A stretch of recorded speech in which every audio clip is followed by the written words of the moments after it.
week we ended off on the last couple weeks we've been talking about strongholds, like patterns of your mind, habits that how we perceive the world that are contrary to how God has created us to be. And last week we ended on the fact that the devil plants lies. When situations happened in the past, the devil plants lies in us that create patterns that then affect relationships and how we perceive the world, especially a relationship towards God. So we're going to talk about those lies that the devil plants. Good recap. Julia. You're welcome. I did that in 32 seconds, you guys. She's doing good. Thanks for being with us again. We appreciate you taking a little time and listen to us, and we hope it's a benefit what we say. And it is difficult sometimes to cram everything in about 5 minutes. When I usually speak, it takes me 14 minutes to get really going. I don't know why I picked 14, but that's a good number. In 2 Corinthians chapter 11, verse 3, it says, "Just as Eve was deceived by the serpent's cunning, your minds may be somehow be led astray from your sincere and pure devotion to Christ."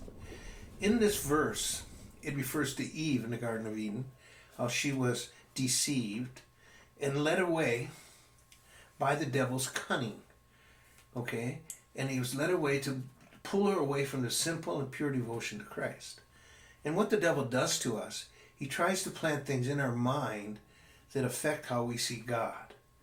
And he does it in our families to begin with. It's very interesting that in a family you have a father and a mother, and God refers to himself in the Bible as a father. And so when you talk about God as a father, many times our first image comes up that our earthly father.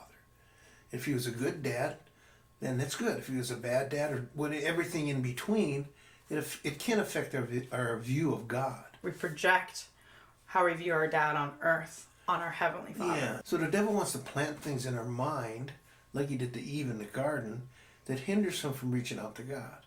Because if we believe he's a bad God or an angry God or a distant God, when we go through troubles, we don't go to him. We go to something else. Because that's what we want. Recently talking to this one guy, his family was so dysfunctional.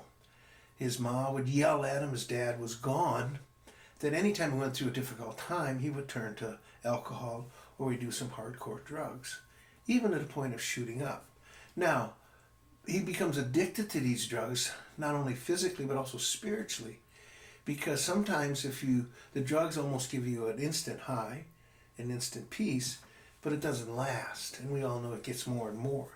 Rather than reaching out to God as your father, but we don't do that because we're in the society, we want instant gratifications and everything else. So the devil lies to us, and he's got to deceive us, otherwise we're not going to follow him. And he's also got to deceive us about who God really is. Like he's not a good father, he doesn't care, he's distant, he's just out for himself, he's just powerful, doesn't really care about the peon of a human. Yeah, some people say if God is a powerful God, why doesn't he stop all the evil in the world? Or if he's a loving God, why don't he stop it? So either he doesn't love or he doesn't have the power. But in reality, he has both. Because if he had to stop all the evil in the world, he had to go way back, if you believe that, to the Garden of Eden. That's where it started. And then we wouldn't have a choice. But people have choices. Evil in the world is here, not because of God, but because of people's choices. And God's desire is always to redeem. In the Gospel of John, I think chapter 8, Jesus is confronted with the adulterous woman. The Pharisees bring her up to Jesus, and they say, Jesus, this lady was caught in adultery, and the law of Moses says you should stone her. Okay? Now, these Pharisees didn't really care about the law. They just wanted to make Jesus do something to kind of trap him. Look at what he did. But Jesus, what he did, he bowed down on the ground, wrote in the sand. Some people say he wrote the sins of those people that were around him. We don't know. He just wrote something in the sand. And then he got up, and they all began to leave. He says from the oldest to the youngest. And then he talked to the lady. He said, where are your accusers? And they're all gone. And Jesus says to her, you go to and sin no more. See, so God's approach to sin wasn't to stone her, was to forgive her and have her sin no more. We have a tendency to think every time we do something wrong, he smacks us down.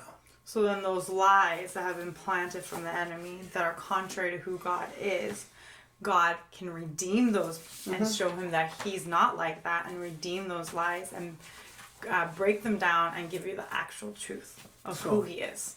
And the devil also influences the world around us. He also influences our flesh. Sins of the flesh, it talks about in Galatians. And we're just getting into those discussions, so hang in there with us. And that's only about 5 minutes we got, but it's the beginning. Yeah. And we'll move on quickly, and hopefully you'll tune in again next Monday. Perfect. So God bless you, and it's good to have Julia with me all the time. I like to tease her, but she's a good daughter. And today we have my oldest daughter's birthday, and we're going to be going to that. Thank you, and God bless. Thanks, you guys. Have a good one. Bye.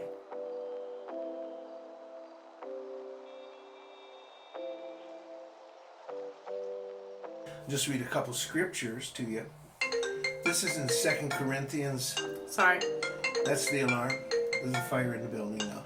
I just hung up on that person. No, sorry about that. It's unbelievable. What'd you go with, Julie? Well, we have to start it again, don't we? Or do we just keep going? No, just start it again. Okay.